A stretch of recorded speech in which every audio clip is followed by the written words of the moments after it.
$100. Welcome to the Commercial Kitchen Chronicles, the original food service equipment repair podcast built by technicians for technicians. Whether you're on the front lines of repair, keeping the kitchen running smoothly, or just passionate about the food service repair industry, this podcast is your go-to source for expert insight, tech tips, and real stories from the field. Everything said on the Commercial Kitchen Chronicles comes straight from the hosts and guests and does not represent the views of their employers, companies, or partners. We're here to share real stories, real experiences, and real opinions. Take it as insight, not as official policy. What's up, everybody? Welcome back to another episode of the Commercial Kitchen Chronicles. I am joined by Jay and Tanner. Jay is with Restaurant Appliance Repair. Tanner, who are you with before we get too crazy into this? MechTech LLC. MechTech LLC. So they're both out of the Kansas City market. A couple of guys out here just trying to make a difference like we are, just trying to fix stuff and provide for their families and make a difference out there. So, but first, you probably heard of Nylog Blue, but don't sleep on Nylog White. It's non-hardening, non-drying sealant for threaded connections, gaskets, and O-rings. It uses an advanced blend of silicones and Teflon and is NSF registered, making it ideal for potable water, ice machines, and food packaging areas. It's also non-corrosive, non-toxic, and here's a bonus. It even washes out of your clothes way easier than traditional pipe dope. If you're working on air, water, gas, or glycol systems, grab some Nylog White. And I will say it's rated up to like 550 degrees, so you can use it on fryers and ovens and stuff like that. So what is going on, guys? I stumbled upon Jay a couple weeks ago on Instagram, and he's just putting out stuff every day, talking about what he does, showing off some work. And I was like, hey, I want to get this guy on here. Seems like a pretty cool dude. He's enjoying showing off his work. So I was like, hey, let's come on. And he said he's going to drag Tanner along for the ride. So here we are on a Wednesday night just hanging out. What's going on, guys? Not a whole lot, man. Like I said, I was pretty excited when you said that you were going to have me on the show. So I'm pretty new, like I said, to the whole social media outfit. So I've been posting consistently, like every couple of days, just to try to start growing an audience. And like you said, not very many people know about our industry. Mm-hmm. So I figure if I can post some content, get some followers, and let people know, hey, we're here in Kansas City, it'd be a win-win. So might as well post the content, right? I'm out there doing the service calls every day. Yeah, it's fun. It's a blast showing off what I do. I used to follow a bunch of other construction guys. I still follow them, and but no one was showing what we do. Like there's a few people out there, and I just jumped on board, started doing it, and then showing stuff every day. I try to post every day as much as I can. Some days I don't, some days I can't, and it just is what it is. A little hard when you're teaching, kind of run out of material to post, but sometimes I'll show some of the stuff in class I work on, stuff like that. But like you said, just trying to grow the industry and let people know that it's a great career. You can have fun doing it, and you can make some money along the way. Yeah, definitely, man. Definitely a niche. Yeah. So how long have you guys been doing it? I know you started RAR at 25 years old, and you've been doing it by 11 years, but how long have you been in the industry? So I went to school for industrial maintenance and electrical, and I was actually working for Kuiper Recaro Racing Seats, like the company that made seat components, as a lead line tech. So I kind of like managed a couple different assembly lines, and did like the startup and closeouts on the assembly lines and stuff like that. Tan is actually the one that got me to move up to Kansas City because I got tired of the repetitive factory work. So I left, man, right after I got married. Actually, I got married in 2014. Tan was my best man at my wedding. And literally right after me and my wife said I do, I came up here in January of 2015. I worked for a company for a little bit and then started my own little outfit and slowly grown each and every year from there. So thanks to Tan, man, here I got into this twisting wrenches on fryers. So and I'm glad, because honestly, I would probably I couldn't do a 9 to 5, nor could I work a different job. I find this to be very exciting, entertaining. It's something different every day, man. It's not repetitive. Literally every day is a different call, a different problem. So I like it. So I chose to work 12 to 12 instead of 9 to 5. Yeah.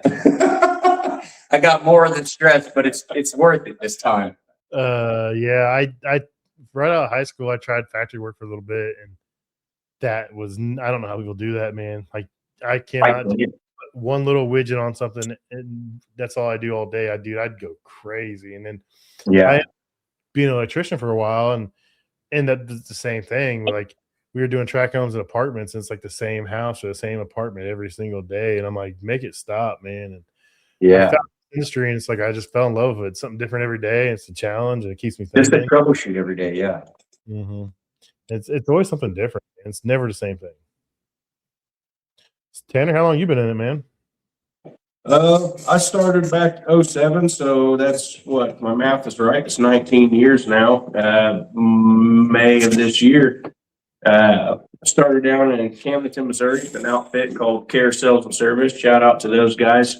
A lot of old dudes down there didn't mind if I was standing over their shoulder and learning it hands-on, man. I've been hands-on since day one. I'm going strong. Still, obviously learning stuff every day, but yeah, it's pretty much where I started out. And back where we grew up at that time, it was a little bit different. We didn't really have, if you had 40 hours in the wintertime, you were doing something good. So I had to move on. So I migrated up to Kansas City in 2012-ish and hit the ground running. Got on with an outfit and asked me if I could work on microwaves. I said, yeah. They threw me in a van, and it kind of just snowballed from there. Didn't start my outfit till 18. Wanted to get some refrigeration knowledge and RTU work, stuff like that under my belt before I was confident enough to go out and start my own gig. But 2018, and here we are. It's treating us really well. Nice. That's good. That's a good story for both of you. I mean, Jay, what was it like just like starting that early, that soon into the industry? Like what made you like just decide, a year in, like I'm gonna do this on my own? Like you just get sick of working for somebody, you just want to be your own boss or what? Well, I mean, Shane will be one to tell you, man. I'm one of those. I'm super ambitious. Like when I see something or I set my mind to it, I'm like, I got to do it. You know, um, I knew that Cam pretty much taught me everything that I know. Um, I wouldn't want to work with another guy, to be honest with you, on anything. It's just that we click well together. We've been friends since we were, kids. But I was working with him for another company, and I seen what the invoices were, and I'm the one putting in the hours and twisting the wrenches. And to me, it just didn't seem fair that somebody else got to get the paycheck, and I just went on a gamble, man. I told my wife, I told Tan, I told Tan's friend at the time that he was with. I said, I'm going to try it. And even Tan was nervous about it. He was like, well, man, if you're going to do it, go ahead and do it. At the time he was working full time, and he had a younger daughter. So he had more to lose than I did. I wasn't ready to jump without a parachute. Right. And I just said, fuck it, man. I'm going to do it. I don't know. I got tired of listening to somebody tell me when and where to be and what to do and why I didn't do this, and I'm just like, I don't need it. So I jumped on, started my own LLC. I didn't ask nobody for help. I didn't hire anybody. Trial and error my first few years. I did a lot of things wrong. I still do stuff wrong, but yeah, that's how you learn in this industry. You make mistakes. I learn more from watching people hands-on and making mistakes than anything, and I don't know. I like what I do, and I don't think that I could ever go back to working like even if I was to go work for another company doing service. I would have to try to figure out some way to go about doing something on my own. I don't know. I really like the fact that we don't have to answer to anybody. You know what I mean? Yeah, there's benefits to everything. I've, a lot of people always ask me like, "Oh, why don't you go on your own? Why don't you go on your own?" I'm like, man, I don't want to collect money. Like, that's my biggest hangups. Like, I don't want to. I feel bad for people. I guess you go into this mom and pop restaurant, you see the owners and they're working, and like their freezer's down, but hey, it's going to be $7,000 to fix this thing. Like, Yeah, man. I got too much of a heart, I guess. I'd probably be a terrible business person. At least here, it's someone else chasing money. I just go fix it, and like they pay me well, they take care of me, so I can't complain. But that's my biggest hang up is like chasing money, man. Yeah, man, I really haven't had. I'm not going to say that I haven't had my fair share of experience with chasing money, but I use one software, invoice goes straight to the customer. They typically pay by a card or a check. Like I don't got to go beat on anybody's doors to go and get money. The only time that you ever run into that is, and I'll be real with you, it tends to be foreigners. I don't really get it with regular citizens. It's Subway and Subways. Yeah, They do not want to pay their bills. I hate to say it, but dude, every time I see a Subway call, I'm like, are they going to pay this or not? no, it's an easy franchise to start up. So you know that they started up for less than $200,000 and they're rolling. So I'm not a big fan of Subways either, but it is what it is. So what was one of the hardest lessons or biggest mistakes you made early on starting out that still sticks with you to this day? Like, I listened to some family advice on some tax stuff and followed a certain way, and didn't have somebody there to tell me, hey, you're not doing this or that right, and filed wrong for like the first 2 years, I think. And then I had to hire another company and it cost me thousands and thousands of dollars to get fixed. So I think that was one of the biggest issues. I have never had any like real major incidents as far as installing equipment or anything like that. I might have had like a compressor go bad on me during an install once or twice, but that's about it. I haven't had anything that was major, other than not knowing how to properly file stuff at the beginning. And that's a rough one because they will get you. The government does not care. No. And they will take everything you have. So that's a good point. What about you? You made any mistakes that you still remember to this day? I wouldn't necessarily say made mistakes. I've done my networking pretty well. I haven't spent a dime on advertisement for myself, and I think the hardest thing that I endured. I think a lot of people and companies our size are enduring it, is starting a business in 18. You had the turn of bigger companies out there coming in and saying, okay, well, we'll just sell to you directly because you're a big entity. And we're going to, sell you parts at whatever cost and this and that. And then going in as a service company, man, it really cuts you off at the knees because you're trying to make a living doing that as well. We got our markup on our parts and so on and so forth. So I see that a lot with myself, other people that I know that do this type of work. These big parts vendors are coming in and just really chopping us down. It's making it tough. Yeah, I can see that. I could see that 100%. Small guys, and yeah, I've heard it from a lot of people. It sucks. It really does. So, looking back, would you have done it differently, or would you have, thought about differently, or just keep going the same path you're on? Would I have done it differently? Absolutely not. I'm still gonna provide the best for my clientele base. That's for sure. If they want to buy their parts, I got certain people that do, and I allow it, and I got other people that I don't do it. It is what it is. If they can get the parts at cost, they must have the knowledge and the know-how to put it in and fix their own stuff. So they're on their own at that point. So I feel about it. Yeah. One of my best friends, he started a service company a couple of years ago, and that's a huge thing. People are like, oh, parts, you let customers provide parts, and I get some other people who own businesses are like, no, like that's part of how our profit is structured, and customers providing the parts. This is like, they'll do it for certain situations. Most of the time they're not going to do it.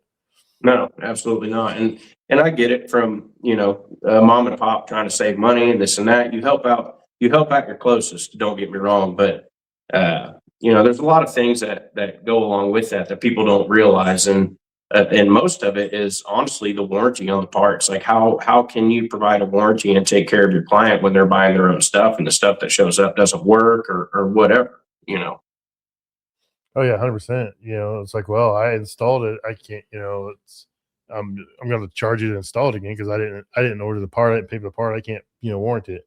Absolutely. And I think a lot of people freak out about that. But I mean, Yeah, and then they run into not wanting to pay for you to reinstall the part, and at that point, it just warranty works for me turns into a nightmare.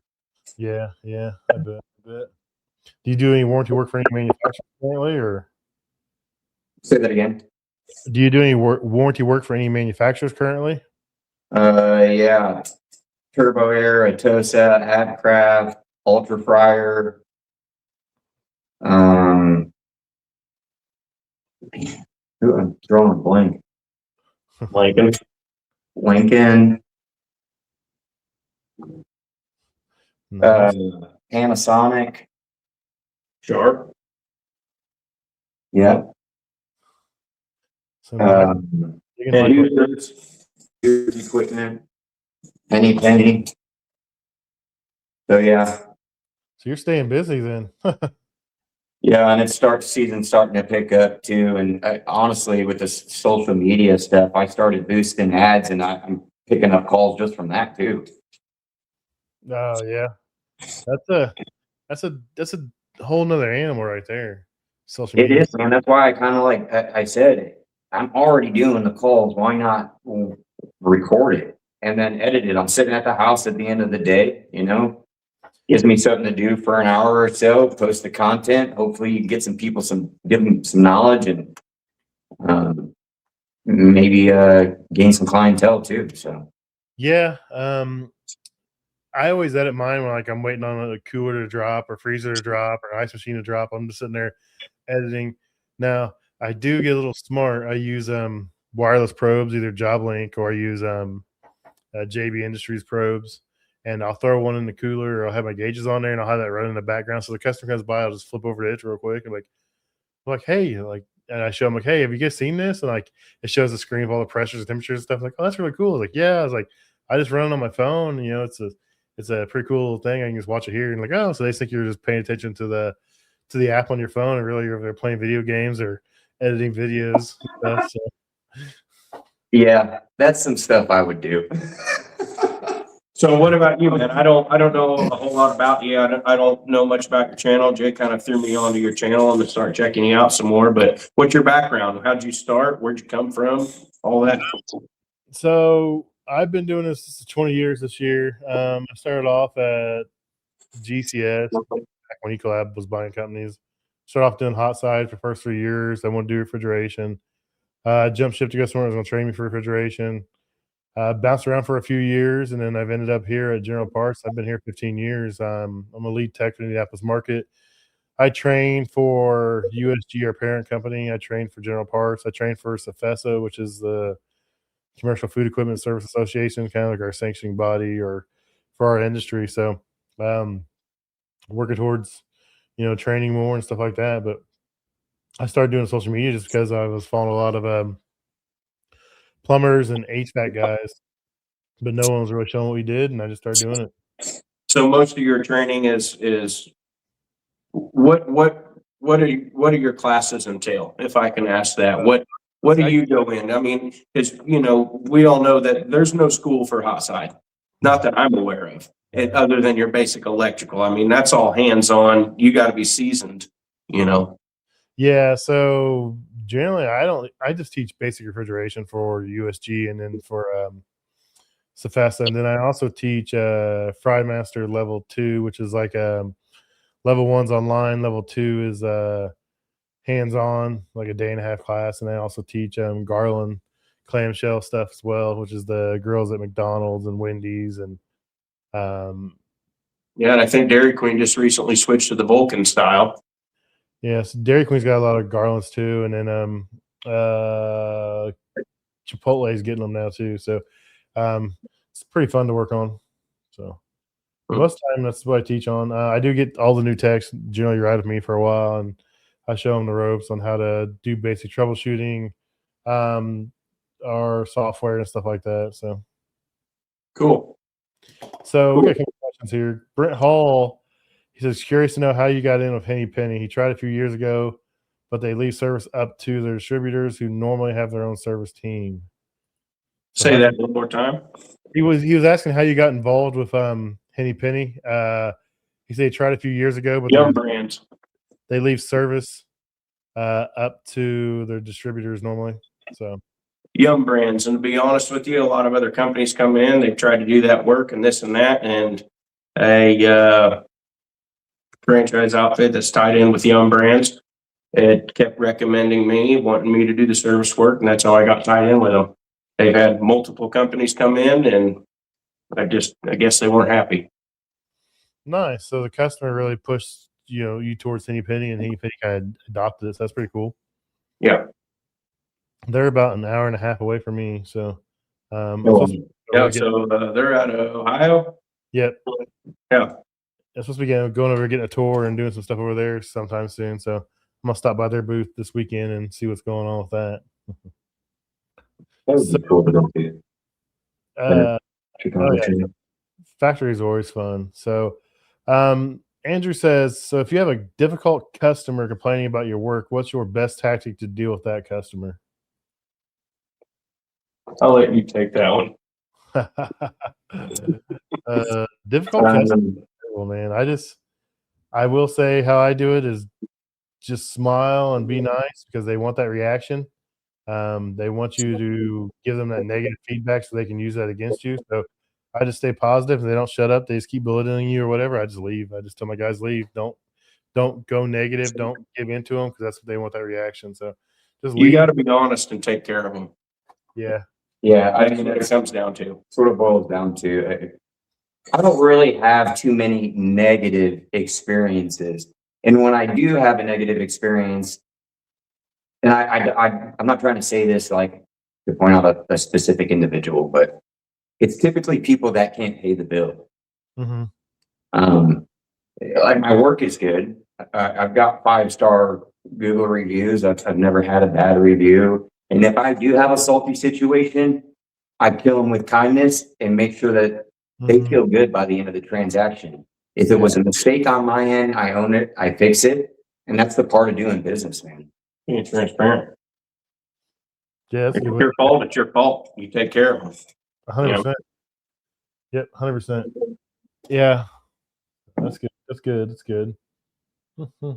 So, what's the scene like out there in Kansas City? You guys do both Kansas City, Missouri, and Kansas, or just one side or the other? Yeah, roughly almost what? 50 to Anywhere from Junction City to Columbia, Missouri to Omaha, Nebraska, we're burning rubber, man, all the time. Yeah, I'm purchasing a new place here that's about midpoint, so I'm going to be running Kansas City all the way to. Technically, I could go to St. Louis, but I'd like to go to about Jefferson City. So, I mean, you're talking 200 miles, 100 this way, 100 that way to cover, but there's multiple colleges over there. So Kansas City is over on the left side of Missouri, and then we share a border with Kansas. So you got KCK, Kansas City, Kansas, and Kansas City, Missouri. And we run calls on both sides, but roughly around about a 75-mile radius currently right now. So once I move to mid-state area, I'm going to be able to bounce from both sides of the state, which would be more customers and clientele. So nice. That means you're wanting to grow and keep going. So that's a good thing. So are both of you guys just one-man shows, just you, or do either of you have employees or? No, we're both one-man shows. If we got bigger projects going on, we get each other going. We got helpers on the side if we need them. Move this, move that, or if we need to do installs, etc. But for the most part, we lean on each other, man. If one of us can't get to a call, we call the other one. Hey, can you do this and this and that? You bill the customer, whatever. That's just what we do. yeah, he does a lot. He does a franchise. I'm not going to say the franchise specifically, but I was down visiting currently where I'm going to buy a home at, and he didn't even know I was there. And He's like, man, I got to go out here. And I'm like, well, I'm here. He was like, man, can you go over there and diagnose this for me? I'm like, dude, I don't got no tools. I walked in there and looked at it for a second. They told me what was going on. I mean, I diagnosed it right there on the spot, you know, and called him and told him what was going on and rolled out and went back to doing what I was doing, covered his ass. And he does the same thing for me, man. It's a good situation. If I got installs, like I said, I turn around telling him, he comes out and helps me out. Same thing with his situation. So. Nice. That's a good relationship to have there, especially being on your own, you know, because that's another thing, like, that kind of keeps me from doing it is like vacation. Like, if you want to take a vacation, like, your customers are just hosed and someone else is getting in there, getting their foot in the door, you know, and Yeah. are they going to poach that customer? I mean, because everybody's going to do it. I mean, they all want customers. They all want work. I mean, I'm not with somebody for trying, but, you know, It's dog eat dog, man. The better the more we work together, the better that it is. Really, it is, man. Because like you just said, like I went on vacation to Florida for like 7 days, and I was tripping about who's going to run my service calls. I don't want to turn down customers, you know. I don't even care about not making the money. I just wanted somebody to show face, you know. And Kane would show up and run and diagnose all my calls, tell me what was up. I'd order all the parts. By the time I got home, I was installing, so I didn't lose nothing, you know. And I do the same thing for him if he goes out and takes a break. So it works great. That's cool. That's cool. So you guys do service, installs, walk-ins, refrigeration, electrical, and more. Was that always the plan, or did the business just evolve into what it is? No, man, I started on hot side and I didn't know shit. Yeah, it was never the plan, you know. And slowly I just picked up on stuff and learned, took seminars, classes, customer base evolved. People started passing word around, and now I'm the person you call. You know, rather than having to go call somebody for a box, they got to go through Joe Blow's refrigeration shop, who goes and buys it from the distributor who's got a markup on it already. Then it gets marked up by Joe Blow. Then it gets sold to the customer. They can just come to me. It comes straight from the manufacturer. And then we host the warranty on it, install it, service it. It's like a one-stop shop. So, and we tend to beat the competition in the area by a big margin. So, yeah. That's cool. So what's your favorite side? Service, install, fabrication, refrigeration, building systems? I mean, what do you like doing? If you could pick one and that's the one you had to do for the rest of your life, what would it be? Ooh, the rest of your life. That's right. Because I couldn't do it.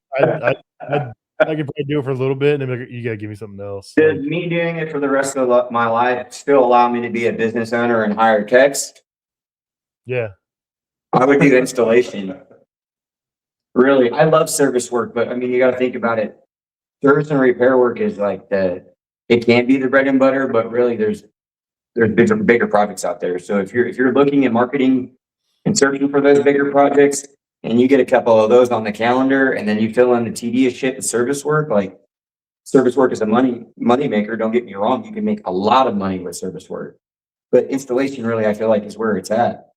You get a couple projects a month and you're clearing what some people make in a couple years, you know? So yeah, I do like service work though.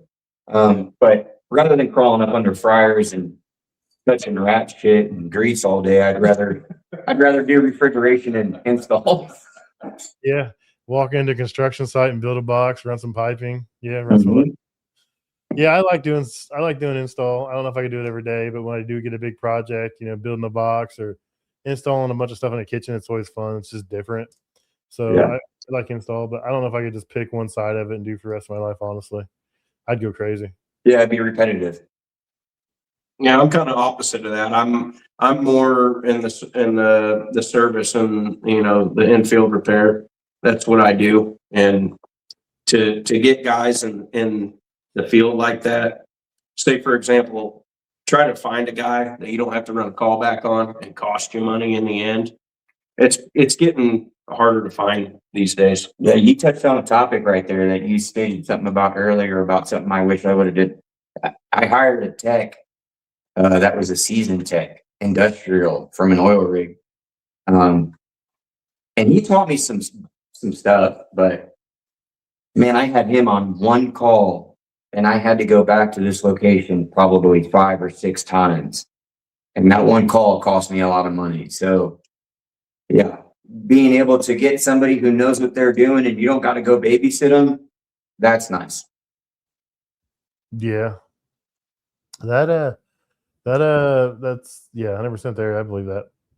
I mean, I deal a lot with new hires, and we'll bring guys in and say they have all this experience, and then you get them in a truck, and you're like, dude, like, who wrote your resume? Because your resume is great, but I can't do nothing with you. Yeah, Yeah. we've seen that a lot through the years. Yeah. I've seen the season tech turn around and brought them on, and similar situation like that. We worked for companies where guys were getting paid more than us and we were running their callbacks on a constant. Yeah. It happens. Yeah, and a lot of times it's bad habits, or they've just been stuck in their ways. They've done it a certain way their entire life, and they're just rocking and rolling with it. And it's just, it is what it is. Unfortunately, some guys can adapt and train. Some guys can adapt and train, and learn, and some guys just don't care to learn. There's is what it is. They've gotten away with it so long, and that's a rough place to be in. So as a business manager, business owner, or manager is like, okay, I gotta get rid of this guy. I can't do this. This is costing me more money than I'm making. It's not worth it. Mm-hmm. Nice. So, what is the craziest service call you've ever ran? As far as what, like a problem? Or like, you found something wild, or like, I can't believe this happened, just anything in general. Oh, that's fucking daily. Dude, I had one of my nastiest ones was last week, and it was a rationale oven, and it's not the oven's fault. And I pulled that back off, and I was like, how does all this grease get in here? There's holes in the bottom. How come this grease didn't run out? And I had a new guy with me. He'd been there like 3 days. I'm like, oh, it's time to see if we can break him or not. Like, hey, I pulled the components out. I was like, I need you to get all that grease out of there. And I just walked out to the truck. He came back, and he had gloves on, a trash can, and napkins, and he was getting after it. And I was like, okay. Surprised. Man, I figured he'd be like, oh, screw this. I'm out. I'm done. I quit. Like, I'm not doing this. I have one for you. And I think I might have told you this one. It's like my 3rd or 4th year in business. Went out and did a cold call on an ice machine. I was out there for like 4 hours, man. This thing had black, green, and red algae growing off of it. It looked like chemicals. It was so bad. It was all down in the ice chips, everything. I had to take this whole machine apart, clean it, threw it all back together, got it rolling. While I'm sitting there, this is a Chinese restaurant, by the way. One of the managing members comes in the kitchen with a plate of food. I'm assuming it was from the table, and went to go scrape it back in the bowl up in the expo window, and then looked over and seen me, and I looked at him, and he looked down at the plate and stared at it for a second, and then looked back up at me, and then walked over and scraped it into the trash. I think he was going to turn around and put it back up in the expo window. Well, long story short, the bill was done. It was like $700. I went and brought it to the manager, tried to get a check, and they didn't want to pay that much. And I was sitting there bickering with them there in front of the whole buffet. Finally, I brought the bill down to like $500. After arguing with him some more, we settled on like $300. I was so upset and tired of arguing with this guy. I just took the $300. I went and put the check in my bank. 2 days later, the bank calls me and said there was a stop payment on the check. So I turned around while I was there, this place. I went to go walk through the back, and half of the restaurant was dark. And I guess they had a water leak. So on the floor was about a half an inch of water, and they had bins of chicken, raw chicken, sitting on the floor. Not up or nothing. Like, they just pulled it out of the walk-in and set it down on the floor. It was in the bins, but there was water on the floor. So literally, as I'm walking from the back of the restaurant up towards the ice machine, like, you can splash water right into the bins. I snapped pictures of all of it, but I never said anything. So when they did the stop payment on the check, I turned around and contacted the food department, submitted the photos, and they were shut down for good. Don't stop a payment on me. I've had some places like I wanted to call the Board of Health. I'm like, I really want to do this. Like, if I owned my own business, I would have called the Board of Health on some places. I'm like, this is ridiculous. This is dumb. Like, Yeah, they're out there. They're out there. I'm like, how are you guys in business? Like, how have you not killed somebody yet? Like the shit they do. You do got to tell the ice machine one. Which one? The shit on the ice machine. Really? What are you talking about? Was that the same people? That was the same one. Okay. Yeah. Yeah, it was like fucking squid tentacles coming off of it, dude. It was so bad. It was not healthy, man. Like whatever that was looked like it came out of a sci-fi movie, you know? It threw it in the sink and it started moving around on its own. Yeah. So you mentioned that, you're doing these jobs and it's kind of like, I might as well make the content too. So what's the goal of content? To try to show off what you're doing, to try to grow the business, a little bit of both, or are you just having fun with it right now? I think more or less, man. I'll tell you what, I really like to edit stuff. Mm-hmm. It's kind of like a small hobby. I liked it before I started posting content. So like to me, it's like you get to see my work day and kind of get to hang out with me. I get to gain some people that might be able to teach me something, or I might be able to teach them something. And it's brand acknowledgement and awareness. People know that I'm here in Kansas City. All these food companies now know that I'm here. And the more I post, the more they're going to know. Well, I mean, who are you going to call? The person that you see the videos with all the time that's getting good reviews, or the guy that doesn't post anything? Yeah, I like your style. Like you start off in the van talking about what you're going to do and you show the repair stuff. I like that. It's relatable. It builds that, that connection with your audience, and it's good to see. Yeah, I'm learning, man. I'll watch some more of your videos and I'm learning. It's addicting, man, because then you want to buy new cameras and you want to buy this. Yeah, I just did. Like I said, I hear you. You were talking last week, and I'll send you what I use. I was like, I use this for POV. I use this for, from the angles. I use these microphones. I use these holders. Like, I have 1,000 holders in my vans, from suction cups, the magnets, the clamps. I've got powered suction cups. I mean, I've got I can stick something to anything just about anymore. Yeah. It's kind of weird when I'm just now getting started to the recording, and like I ask customers and they're like, yeah, that's fine. But somebody will walk around the corner and I'm sitting there talking to myself and I'm wearing Meta glasses. So they're like, there's no phone, dude. I'm just talking to the fryer. Yeah, I've got the Gen 1s and I need new lenses. I'm trying to decide if I want to get new lenses or just get Gen 2s at this point. I'll probably just get Gen 2s, but I think I'm going to do that too, man, just because I told you too with the battery life. I got the battery attachment thing and I put it on, but I have a feeling that's going to get annoying and the wire hanging up there. So I'll probably try the Gen 2s. Yeah, I don't think it's really any much more battery in the Gen 2s either. I wish they had something that was better. I almost wish they could plug on the back. You could just plug in and put a wire slide over or something. Yeah. But, I like the Meta glasses because it's cool. Everyone's like, "Oh, is that a flashlight?" I'm like, "No, it's a camera," because it blinks. Yeah. I thought about doing the delete because there's guys that will drill out the. They charge like $40 and they're doing them in the parking lot. Yeah, I've seen little things you can just clip over it too that works. I don't know, but I'll probably get the Gen 2s. I need to go get new glasses anyway, so that's probably what I'll do. I'll just get those.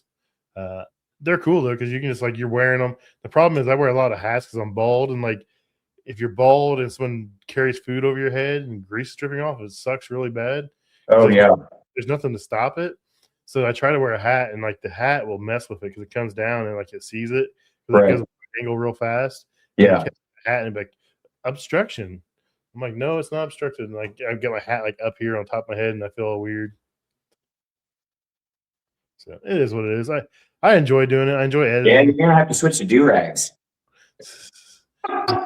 No. A skull cap, a do-rag, something. Turn a hat backwards or something. Yeah. How many listeners we got on here? They got any questions for us? I got Rich, my co-host. He's in here talking shit. He was out. He was getting.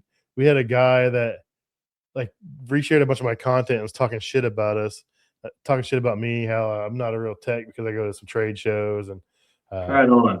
I make content and I'm not a real tech because I'm too busy making content. And I'm like, whatever. But you're running the classes and shit, right? Yeah, but the guy disappeared for a while, and then like today he decided to pick on Rich. So he was like, he started resharing Rich's stuff, talking shit on Rich, and Rich is all fired up. So, but Rich has been on this kick since that guy started that, and he goes, "Real techs make repairs, not content." He's just trying to goat me. Is all he's trying to do. So he makes content too. Don't let him lie. He started back up.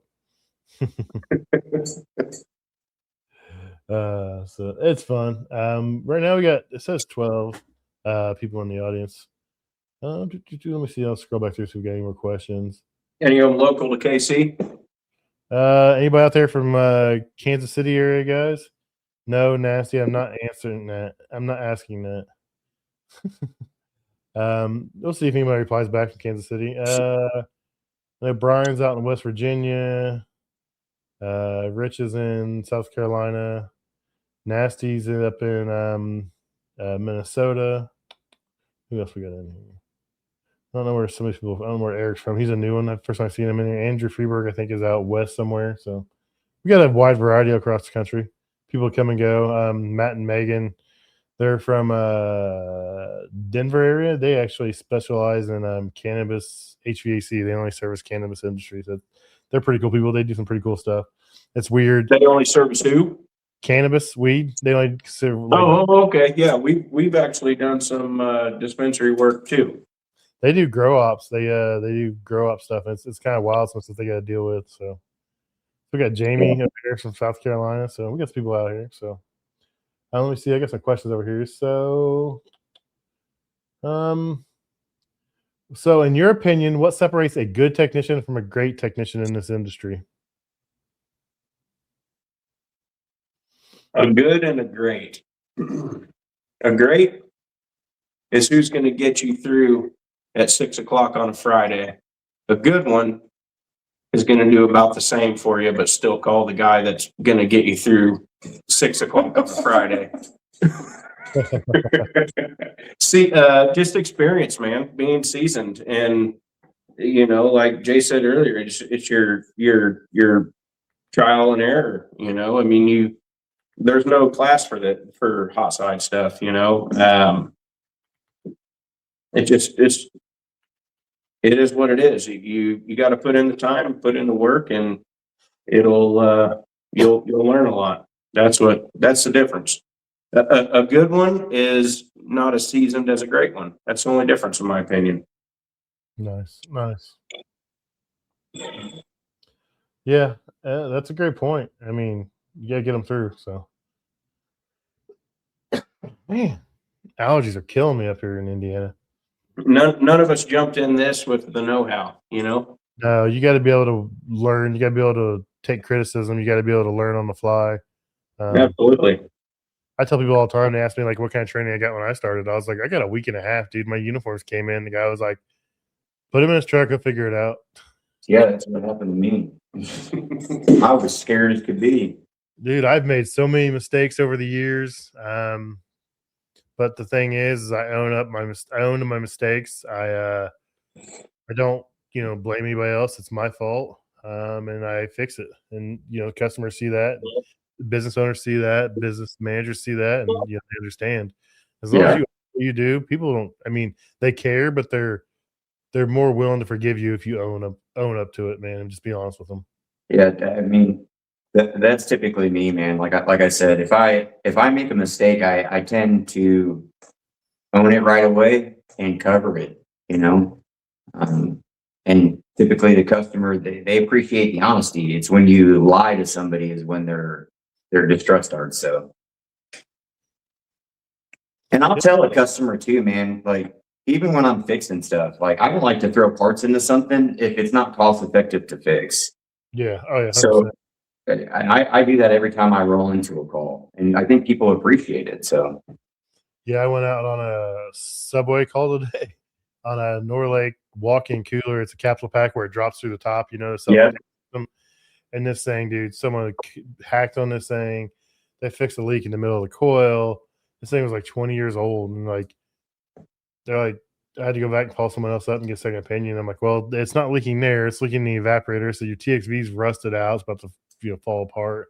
Yeah, and if the capsule pack, hopefully they got the compressor and it's not like 2 months out on a back order. Yeah, But I feel like almost every capsule pack box that I came across in the last year, when you go to get a replacement, it's like pulling teeth to get a compressor for it. well, I told the guys, like, look, man, it's like someone's been cutting on this thing, doing this, and this. It's like, if I was you, I would replace it. And the guy's like, no, I want it replaced. Just give me a price on a new one. I was like, okay, I'll get you a price on a new drop in. And I said, it's going to be half the labor. It's going to be more expensive, but it's going to be half the labor, and you're going to have a brand new unit that's going to last you, and you're going to have a warranty on it versus, me changing this evaporator, this TXV, and, the filter dryer. What's going to happen next? I'm like, I don't know what's going to happen next. It could, it could last another 5 years, it could last another 5 days. I can't, make any promises on that compressor. Yeah. You know how it is. Once you get into a system, you kind of own it. So Right. I was, and since he said he was wanting to replace it, or actually dump some money into it, I was like, well, I'll go ahead and charge it back up and get you going, because the other guy wouldn't do it. He didn't. I don't know if he just didn't know or what, but I charged him up and got him running. I was like, I can't make a guarantee on how long it's going to last. I said, I'll get you a price as soon as I can. I'll get back here and do what I can. But it is what it is at that point. Yeah.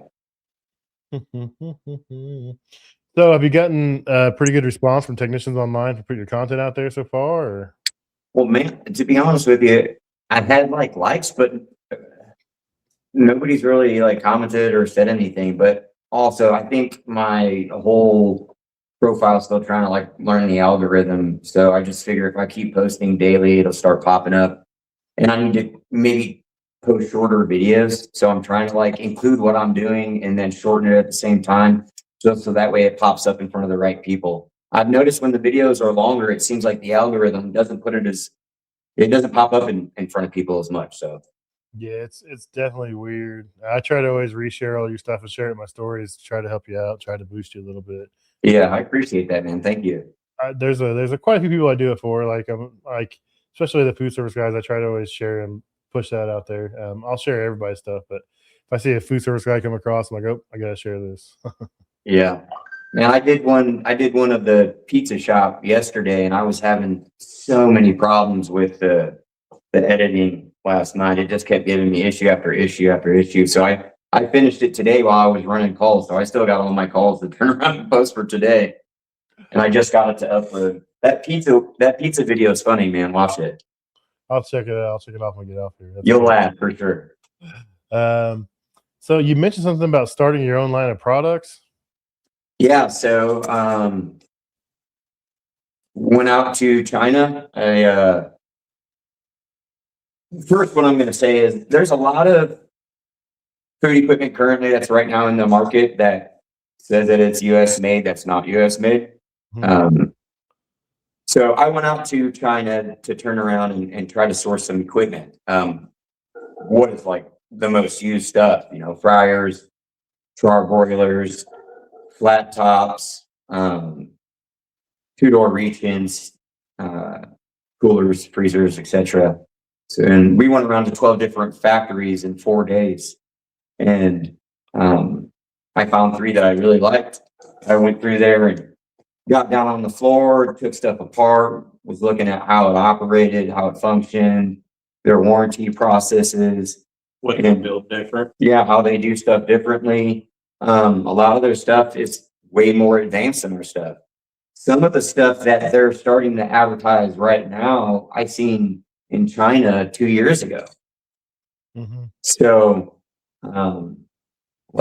interactive smart coolers. I seen somebody selling them the other day for thousands and thousands and thousands of dollars, when I seen them 2 years ago for nothing, So, but yeah, anyway, I went over to China and I turned around and found a factory that I really like. I'm going to turn around and end up bringing some products over here, and we're going to release a product line to Kansas City. And I figure they're going to turn around and use our products that they can source here locally, that we got, warranty and repair handled on, rather than go buy from Cisco, who now owns Restaurant Depot. Mm-hmm. especially when the person that they're buying it from can turn around and do the repair and service on it. So I think it's going to be a big hit. Nice. That's cool. You can, provide both sides for the customer, a quality product, at a great price. Yeah. And you can stand behind it. It has your name on it. That's pretty cool to see. Yeah, man. I'm really excited about it. So what's harder, fixing equipment or building a business around it?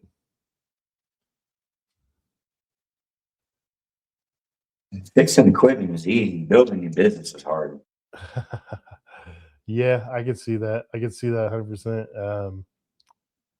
I can fix shit all day long, but if nobody knows I fix it, then what's that help? Yeah, I think the thing about building a business within your area, whether it's Kansas City or it's small town USA, is people got to know that you're worth your weight in salt. You can't, it doesn't matter who you are. You can be somebody's best friend. If you can't fix whatever they need done or whatever your service you're offering, they're not going to call you. Right. At the end of the day, it is what it is. It's putting your sweat and your efforts into doing what you do and saying, hey, and people noticing that you can do it, what you're saying that you offer. That's what it comes down to. A lot of people say, oh, this person, that person. Well, I know those people. Jay knows those people because we offer a good outcome on our service, That's a good way to look at it. I mean, you guys are just standing behind your product. You're standing behind your work, and sounds like you got a good customer base that's loyal. They referred you to manufacturers, so you can't complain there. Picking up more and more work. How many hours you guys cranking out right now? In a busy season, you guys doing, how many hours you do a week generally? When it's busy, man, I'm running anywhere from 5 to 9 calls a day. When it's slow though, it's slow too. I still get calls and stuff, but you can totally tell, like last month everything started picking up. Boom. This month it's like full steam ahead. I'm getting call after call after call after call every day. But then you also get your months where you hit November, December, January, February, and stuff just drastically declines, So it's a give and take situation, man. I could go from running 5 to 9 calls a day to running 1 call a day. Yeah, that's what a lot of you don't realize. They'll start a business in a busy season, and they're bringing all that money in. They're spending that money, and all of a sudden, like you said, November, December hits, and like budgets are tanked because in the year and everything else, and like all the holidays hit, taxes. Yeah, people are like, it's fourth quarter. It's the fourth quarter. So people don't realize this because when you're in the service industry and you're working for somebody else, you're just out there running calls and punching a clock, and that's it. When you're actually behind the brand and the name, you're staring at the mailbox and you're also sitting there. Well, and you got to turn around and get them calls knocked out, drum up them clients and stuff. And it's more of a stressor when you're running the call and it's your company, compared to when it's not. And when it slows down, like you notice it. For sure, drastically, man. Well, that and more so lately too. I mean, it's right now it's tough for restaurants. The restaurant industry it's getting rough for people, especially mom and pops. Trying to keep up and cost of product and all that kind of stuff. It shows at certain times. They might get a spurt where everything's good and they'll throw out a service call. They'll spend a little money on getting their stuff fixed, but there are times that they really, they clench their pockets. It's typically always second quarter of the year. Everybody gets done with taxes. Everybody gets a little bit of money. They know where their budget's going to be at for the year, and major repairs and spring clean and all that stuff. It rolls right around. So second quarter of the year, second and third tend to be the busy ones. Mm-hmm. Yeah. I like it when that weather starts getting nice because service calls start getting up. People start wanting to be outside more. And when it starts getting nice, okay, I'm going to get some hours, I'm not going to lie. I like it when it gets real hot too, because shit breaks down. Yeah, it's harder on equipment. It's harder. I also like it when it gets real cold because shit breaks down. I can deal without the cold anymore. I can handle the heat, but the cold, I'm just like, I'm over it. Shit, I'll put layers on, man. The heat, I'm good on I that. don't like the heat. That's funny. That's funny. So, if you ran into some 18, 19-year-old kid that was asking you about your job, and what you do, and asked why they should get in the industry, what would you tell them? You want me to answer that or do you? Well, he kind of Well, drove into it. that's So, when I kind of started, when I was 17 years old back in '07. And I always, had a mechanic. I've been mechanically inclined. Um, Growing up in the restaurant industry and the Ozarks where we're from, I was always around that kind of stuff. I understand how kitchens operate, etc. But I was very good with my hands and my tools. That's just something that came to me. If I was 19, what kind of advice would you give me? If you're looking into this industry, Yeah. I would say learn how to use a meter and get in tight with some guys that know what the hell they're doing. That's exactly what I did. Maybe I got lucky. But that's what I did, man. I like I said, I've always been keen to the restaurant industry and been mechanically inclined, and I had an opportunity to go to work with some guys that were kind of doing that same thing, and it was just kind of something that just came to me. I don't know how else to explain that. Nice. Yeah. That's the same thing. Take a chance. I mean, if you're not doing anything, learn the meter, get some good people to lean on to help you out, and take that chance, man. It's a fun industry. Like I said, Yeah, take the chance. I mean, I remember when I left the Ozarks, I lived in Springfield, Missouri for a couple of years. And I remember going in there and I just needed a job bad. And I walked into a place, I'll go ahead and say the name because they don't do service work anymore. Feller's Fixtures. They've been around since the 40s. And I walked in there and they said, yeah, do you know what you're doing, this and that? And I said, well, hell yeah, I do. I had a slight clue. I didn't have a whole fucking clue, and it was just kind of something that just came to me and I wanted to do it. And so I kept pushing on it. And by the time I made it to Kansas City, I was kicking ass and rolling with it. So I guess if it's something that you're a 19-year-old, 18-year-old is wanting to get into it and you're wanting to get into it, go for it, man. I mean, you're still young. You got a lot of years. If you want to switch gears, switch gears. Yeah. Yeah, it's worth a shot, man. Especially if you like a challenge. It's a cool job. Absolutely. If you like getting your hands dirty and taking stuff apart, figure stuff out, this is an excellent opportunity for people like that. So where do you guys see your businesses at in the next 5 years? Hopefully sold. Dang, he's wanting to pay me out. He's wanting to pay me out. That's funny. Oh, shit. I'll be 41. That's hilarious. He's wanting his check. He's wanting to go retire somewhere. Anywhere in particular you want to retire, or just I wouldn't mind if once I get to the point where I'm done rolling around on the floor and putting in that, the gritty work, I wouldn't be opposed to starting a school or classes to learn how to do outside and that kind of thing, Teach others, man. Keep pushing the service industry. Let kids go into it with some confidence, or the 18 to 19-year-olds, and push them to that. And I won't have to roll around in it anymore, and still get to spread what I know and what I've been through and pass it on. You could have kind of maybe talked to one of the local colleges and talk about maybe doing credentials for food equipment. Yeah. Maybe Yeah, something like that.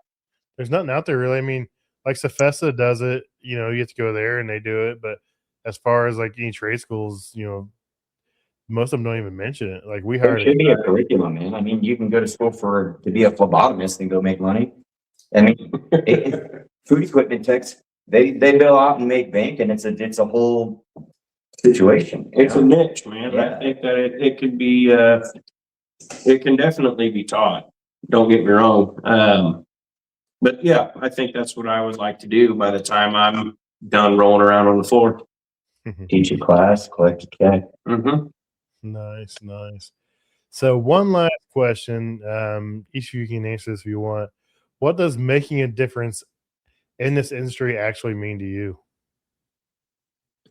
I think making a difference in this industry is me being able to go out and provide a service for a customer. And by the time I leave, they've got the know-how to know what I did, how it was done, why we did it, and the reason why we did it, and give them an outcome that makes them feel satisfied. Like I want my customer at the end of the day to not just feel like I'm just another tech that came in and looked at their equipment and rolled out, you know what I mean? And they got to pay an invoice. I want them to feel confident, comfortable, and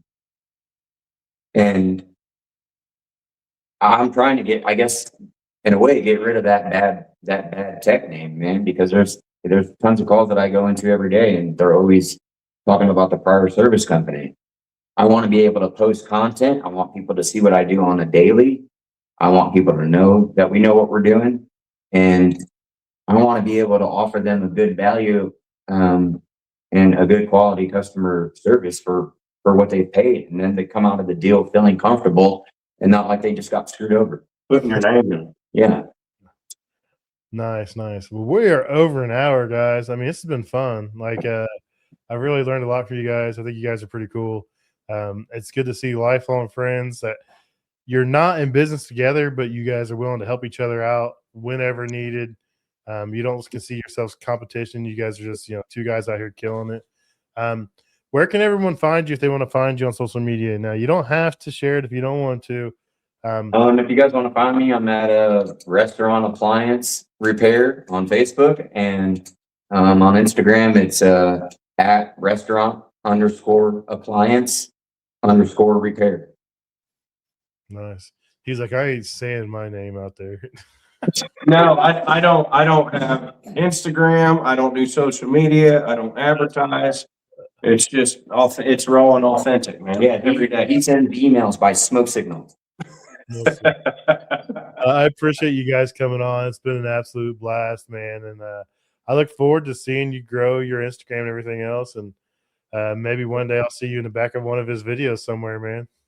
Hell yeah, appreciate it. Thanks, man. Cool. All right. Have a good night, guys. You too, sir. Thanks. If you guys would, please consider subscribing, rating, and reviewing the podcast. It really helps us grow and helps us know which direction to move in. Also, if you have any suggestions for guests, please email me at commercialkitchenchronicles@gmail.com. Or if you want to be a guest, email me. Love to have you guys on. Thanks a lot. See you next week.